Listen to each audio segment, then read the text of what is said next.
What's up, everybody, and welcome to the inaugural show of The Pounding, breaking down UFC 289 at Rogers Arena in Vancouver, Canada. Canada, eh? Looking forward to this card. It's not getting as much love as some of the recent pay-per-views this year, but a lot of areas to attack, and looking forward to getting into it. Winner will be getting a box of Tim Hortons donuts and coffee to go home.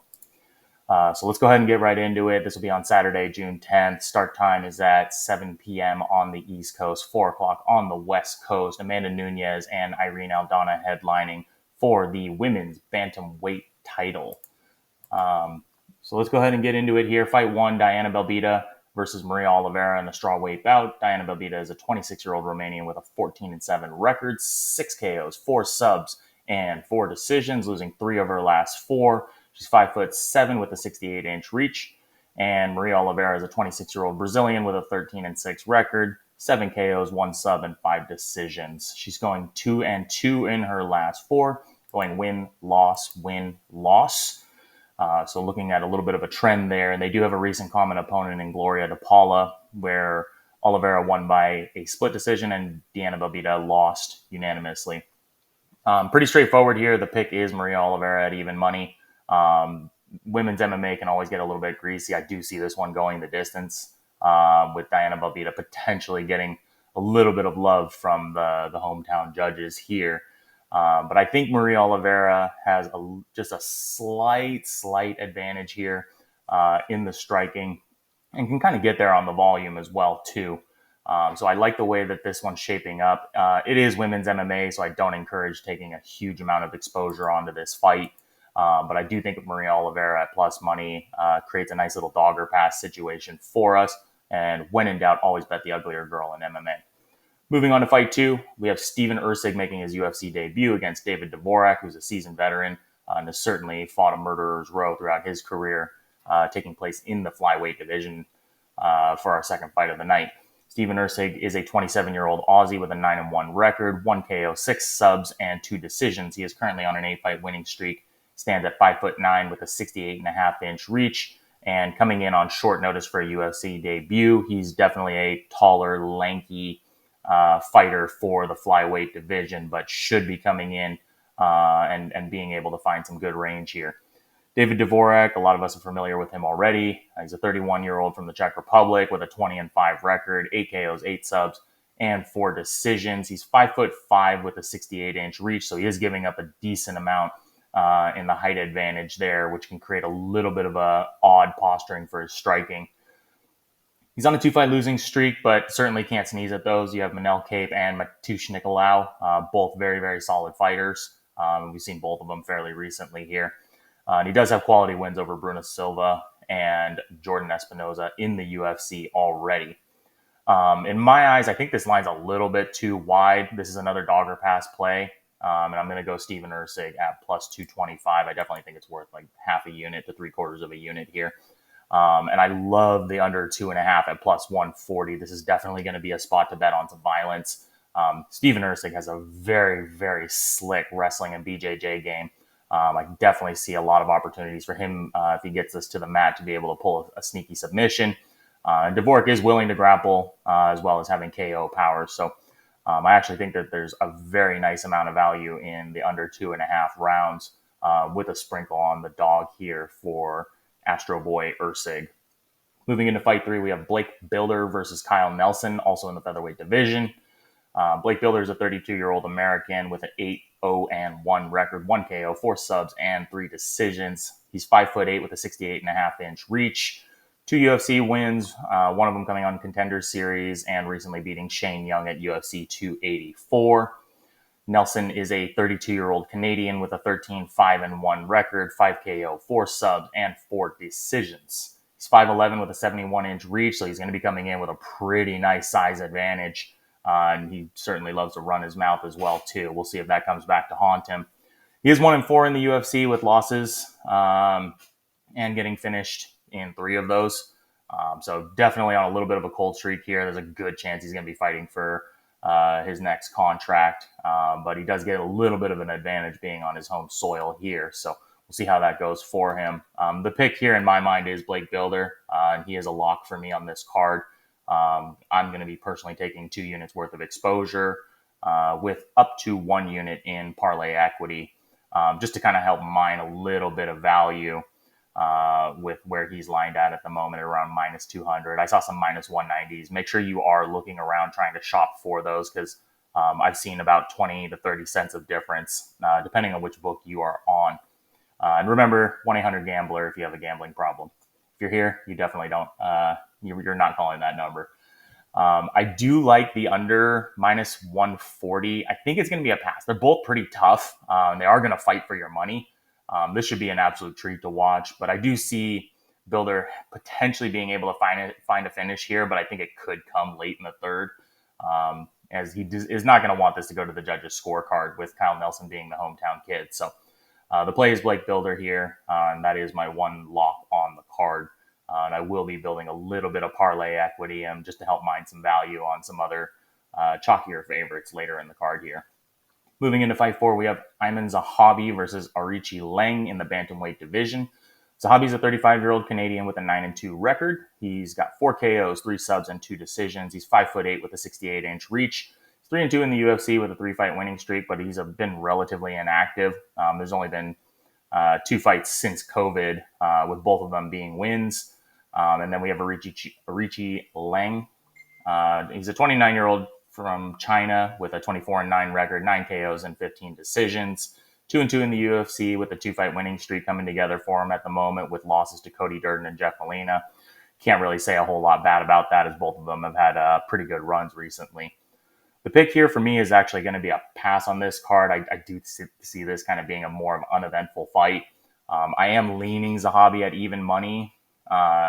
Just kind of getting a little bit of love from the hometown judges here. So I don't love this fight. I don't have a strong lean on this, but I will say that I think Zahabi coming in at even money, he might even get a little bit plus, like 105 plus 110 come fight night here, as well as Arichi Leng is definitely a more exciting fighter, but I think this one's going to be a little bit of a snoozer here.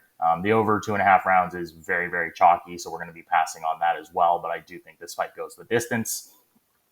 Moving into Fight 5, we have Jasmine Jasudavicius and Miranda Maverick. Jasmine is a 34-year-old Canadian with an 8-2 record, 2 KOs, 1 sub, and 5 decisions.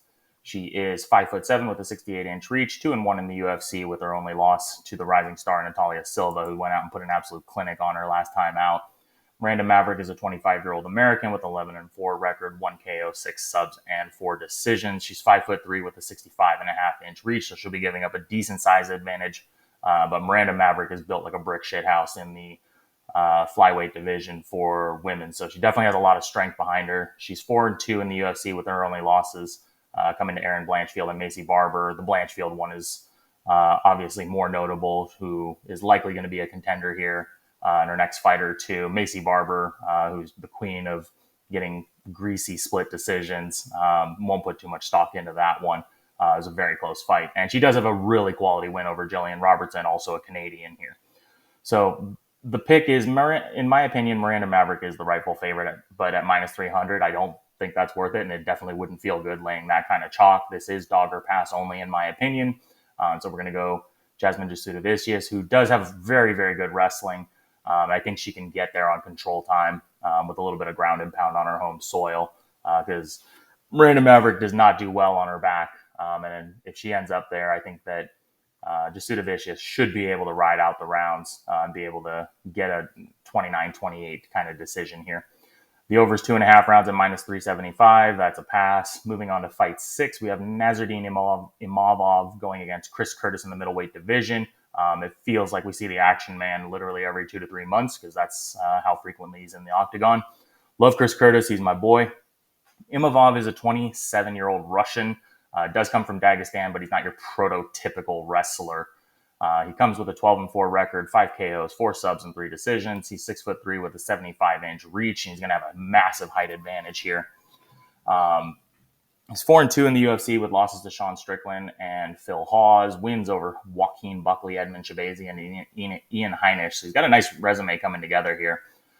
Chris Curtis is a 35-year-old American with a 30-10 record, 15 KOs, 3 subs, and 12 decisions. He's 5'10" with a 75.5-inch reach. And he will fight for your money. He does like to stand in the phone booth and bang. He's 4-2 in the UFC, but he recently took an absolute beating from Kelvin Gastelum his last time out only 2 months ago. So I'm a little bit worried that he's getting in there, kind of without a full proper training camp, and probably just barely starting to recover from some injuries there. But he does have very quality wins over Joaquin Buckley, Rodolfo Vieira, and Brendan Allen, all who are very, very solid staples in that division. The pick here is pretty easy in my opinion. I am going Nasruddin Imavov at minus 145. I think this stays on the feet. And Imavov is just able to stay at range, and he's such a more polished striker, way more technical, way more methodical. Chris Curtis can't cut off the cage well. He's got great takedown defense. I don't see this ending up on the canvas.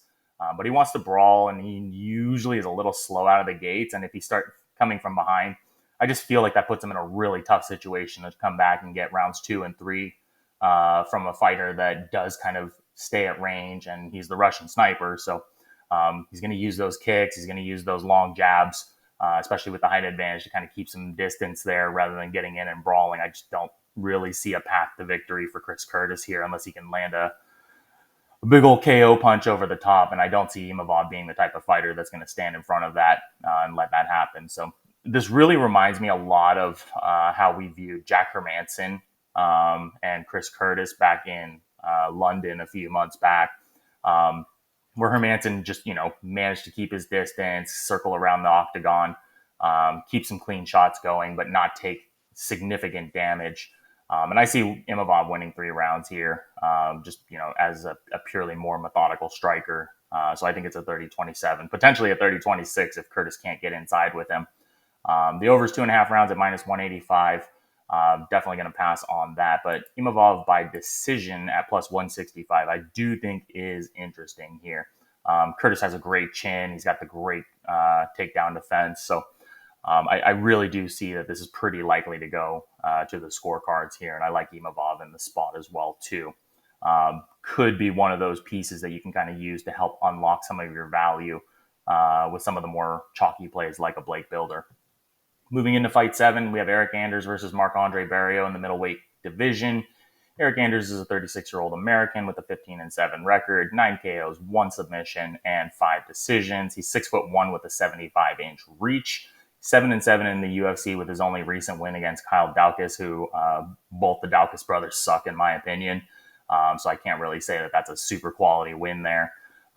Decent competition, but he loses to anybody who's been making a run at the ranks. So I like Eric Anders. I think he's a freak athlete. You're going to hear about how he was a Alabama football player and won a national championship. But you're talking about a freak athlete going against a trained mixed martial artist in Marc-Andre Barriault.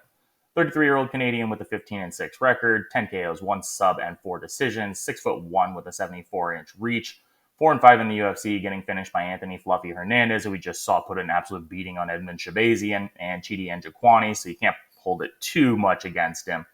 He does have recent wins over Julian Marquez, Jordan Wright, and Dalcha Lungiambula as well, too. I think this is another one that's fairly straightforward here. The pick is Marc-Andre Barriault at minus 125. I actually think that line should be a little bit wider, like a minus 145, minus 150 kind of range. So I think we got a little bit of value here.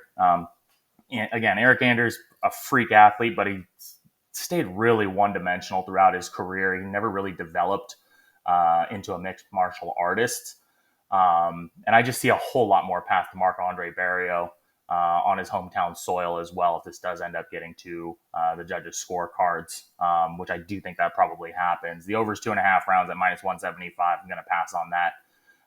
But the pick is definitely going to be Marc-Andre Barriault here on the Canadian home soil. We'll take a quick break. Today's episode is brought to you by coffee, reminding you not to drink and drive and to not drink Anheuser-Busch products.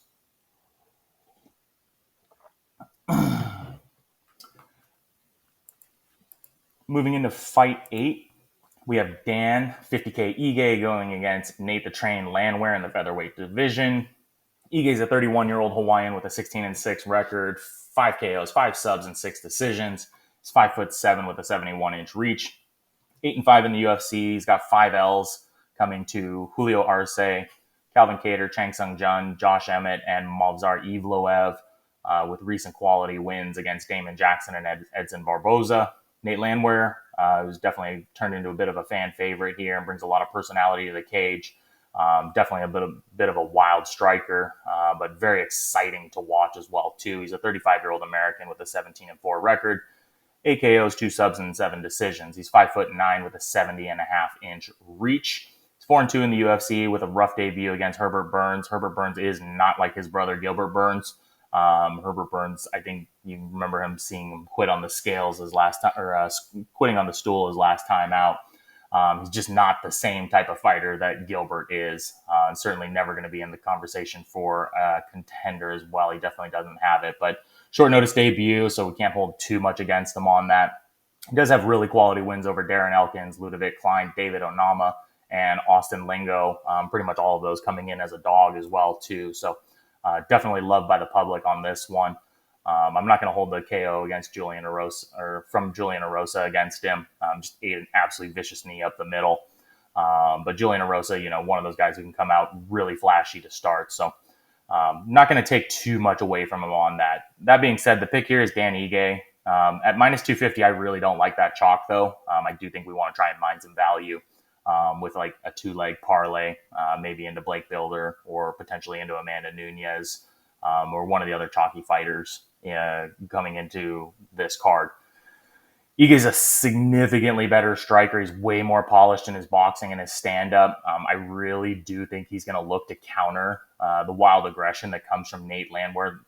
Landwehr is going to come forward here, and he definitely throws some wild looping strikes, and he can be a little bit unpredictable here. But I think Ige has the poise and the composure to be able to handle all of that. And he's going to sit down on his punches and send some right up the middle, looking to find the chin for Nate Landwehr. This should be a really, really fun stand-up match here. I'm excited to see this striking. This is one of my favorite fights on the card here. At under 2.5 rounds at minus 130, I think that's pretty good value. I'm definitely willing to bet on some violence here. They're both tough as nails. But I think Ige by KO in the third round at plus 1,200 might be worth a little sprinkle there. So the pick is Dan Ige at minus 250, but we'll definitely be looking to see if we can mine some value rather than laying huge chalk right there. Mike Malott and Adam Fugit will bring in fight 9 for us in the welterweight division. Mike Malott is a 31-year-old Canadian with a 9-1-1 record, 4 KO, 5 subs, 6-1 with a 73-inch reach, 2-0 in the UFC with wins over Johan Lioness and Mickey Gall. He is a finisher. Adam Fugit, 34-year-old American with a 9-3 record, 5 KOs, 3 subs, and 1 decision. He's 6-1 with a 77-inch reach. He's got really, really long arms here. He's got pretty good striking as well, too. So looking forward to seeing this one. This should be an absolute banger. Fugit is 1-1 in the UFC with a nice win over Yusaku Kinoshita and a loss to Michael Morales. The pick here is Mike Malott. He's on his home soil here at minus 200. I think this is lined a little bit chalky. It should be like minus 170. But I am going to go ahead and bet on the violence here as well, too. I think Mike Malott is able to find some finishes here. They're both, relatively seasoned fighters as well, too. I like Malott here in the spot, and this should be a pretty nice back and forth. I don't think Adam Fugit is a slouch at all in this spot. So this wasn't going to be sweaty, but I could definitely see this one not making it to the judges' scorecards here. And the under's at 2.5 rounds at minus 255. The books also seem to think so as well, too. But I think Malott inside the distance is definitely worth a look in this spot. So take a look around on what your books are offering, but I definitely think there's some opportunity right there. Moving into fight 10, this is our co-main event. And if this wasn't a UFC, I would say this is more likely to actually be your main event.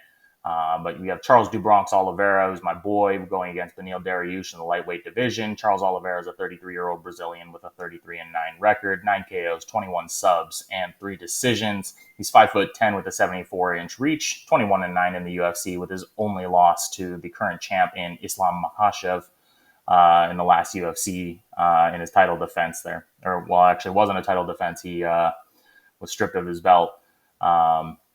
But got absolutely smoked by Islam as a small underdog, which in hindsight looks like there was screaming value on Makhachev in that fight. He's fought absolutely everybody in the division. He's been around for a long time. He's the all-time leader in submissions in the UFC, and he's going into this title eliminator bout, which certainly looks like he wants that shot back at getting his belt, and he's definitely found motivation there. Beneil Dariush is a 34-year-old Iranian with a 22-4-1 record, 5 KOs, 8 subs, and 9 decisions. He's 5'10" with a 72-inch reach, 16-4 in the UFC with on an 8-fight win streak with recent quality wins over Mateusz Gamrot, Tony Ferguson, and Diego Fajeda. Beneil Dariush has been disrespected in his career. A lot of fighters have tried to duck and avoid him, but he's on quite a run. It definitely feels like he's very deserving of this title eliminator shot here against a former champion in Charles Oliveira. This one's tough for me. I think this is a really, really, really close fight. I think stylistically, this is a great matchup. I give a very, very slight edge in the striking to Charles Oliveira. Both of them can be chinny. They both have been chin checked. They've both been dropped. And where I actually see a little bit of an edge here is that where a lot of fighters like a Michael Chandler or like a Dustin Poirier didn't want to go to the ground with Charles Oliveira, I think Beneil Dariush is going to be willing to do that. And Charles Oliveira is certainly not afraid to pull guard and has an absolutely ridiculous amount of submissions from his back, from side control, from scrambles. I really think that the pick here is pretty confidently Charles de Bronx Oliveira at plus 125 and getting value on the former champion, where he definitely looks like he has a chip on his shoulder. Some people are going to say he looked a little sucked out on the scales. He always looks like that. He cuts quite a bit of weight, but he does bring, a good amount of size to the division, and he should be filling up here. So I really like Charles Oliveira in this spot. I will be going a little bit bigger than a unit on this bet here as well, too. Not a parlay piece, but I'll definitely take the value at plus 125. Dariush does have some cleaner wrestling. He can find some top positions. But again, I think that Oliveira just being absolutely world-class on the mat. And he's shown that he can take some punishment as well and still find a finish. You saw that in his last 3 fights, getting knocked down by Gaethje and Chandler, and still being able to go out there and find a finish with them as well, too. So this should be an absolute masterclass on the canvas. It's a shame that this is not going to be a 5-round fight between 2 of the absolute best in the division. And then, you get to look forward to title fight against one of the scariest fighters in the world right now in Islam Makhachev. So we're going to go Charles Oliveira at plus 125. The under's 2.5 rounds at minus 215. I don't think this goes the distance here. But at minus 215, I just think that there's not a lot of value. The books kind of sucked all that out on us. So if you want to do Oliveira by submission, or Dariush by finish, I don't think there's anything wrong with that, just to help unlock a little bit of value. But if you're giving me Oliveira at plus 125, I'm going to be fine with that and go ahead and just pass on taking an over-under in this spot here. So sit back and enjoy this one. It should be an absolute treat to watch. And then going into our main event, this is the Bantamweight Championship between Amanda Nunes and Irene Aldana. Amanda Nunes, widely regarded as the GOAT in women's MMA, at one point was a 2-belt holder in the UFC as well, too. So she's just an absolute beast. And for Irene Aldana, who's been kind of on a rapid ascension here, they're both the same age. So a lot of experience going through to Amanda Nunes. She's a 35-year-old Brazilian with 22-5 record. She's got 13 KOs, 4 subs, and 5 decisions. She's 5'8" with a 69-inch reach, so definitely a big-built, stocky girl. She's 15-2 in the UFC, with her only loss in the last 8 years is when she lost her belt to Juliana Pena, and she quickly avenged that 9 months later and put an absolute beating on the Venezuelan vixen here. So I really like the GOAT in this spot. Irene Aldana is a 35-year-old Mexican with a 14-6 record, 8 KOs, 3 subs, and 3 decisions. She's 5'9" with a 68.5-inch reach, 7-4 in the UFC with losses to Holly Holm and Raquel Pennington most recently, and wins over lesser quality opponents in Macy Chiasson and Ketlin Vieira on her way to the title fight. I don't think that this is super complex here. I like Irene Aldana. I think she's tough. She's got that Mexican grit. And I think that there's some good value here to be found in the over under. But the pick is going to be Amanda Nunes at minus 320. I really don't like that price, but as we say, take the uglier girl when in doubt with women's MMA. And I do think you're going to want to look to find a little bit of parlay equity to be able to kind of mine some value here. And I think that the hedge out on the other side at like plus 260, plus 270 is going to be easy if you want to take it. That being said, I'm always on team no hedge. If it gets to this being the last leg, I'm riding that out with the women's MMA GOAT. She's been around a really long time. I do worry about her motivation here.